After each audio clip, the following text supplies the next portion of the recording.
Hi, welcome to part 2 of question 1 on the KCSE Math P1 2019 playlist.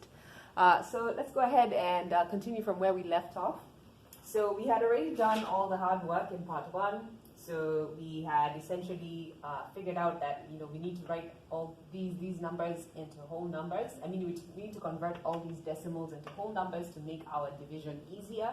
And then we found that the appropriate power of 10 that we can express them to, so that we are still on the right track, such that 0.025 is still the same number we're dealing with here when we express it as 25 times 10 to the power of 3, and 3.6 is essentially 36 times 10 to the power of negative 1, and 5.4 is 54 times 10 to the power of negative 1.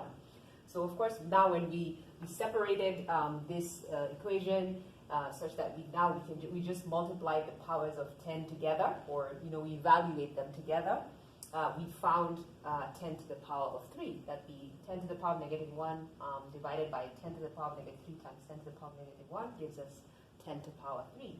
So now finally we can just evaluate this expression and then multiply it by 10 to the power of 3. So you can see now that's going to be something quite straightforward and simple. So 54 divided by 25 times 36. Okay, so 54 and 36 both are divisible by 6. Okay, so we can do that. 36 divided by 6 is, okay, so we had 6 and 9. Okay, so again, be careful.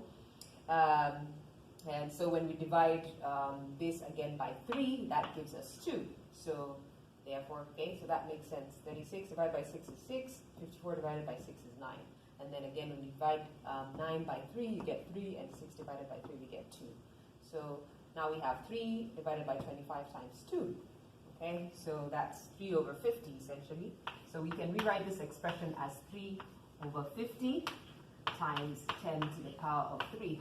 Okay, and what is 10 to the power of 3? It's basically 1,000. So we can just rewrite this, make our work easier, as 1,000, right?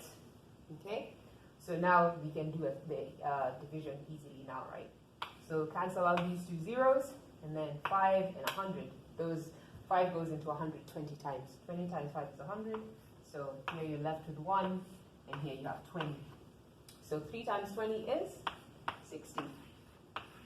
So that is our final answer. Okay, so we have evaluated this without using a calculator.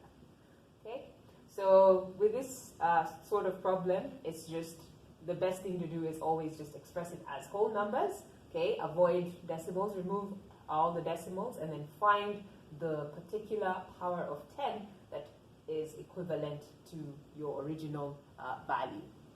Okay, all right, I'll see you in the next video then.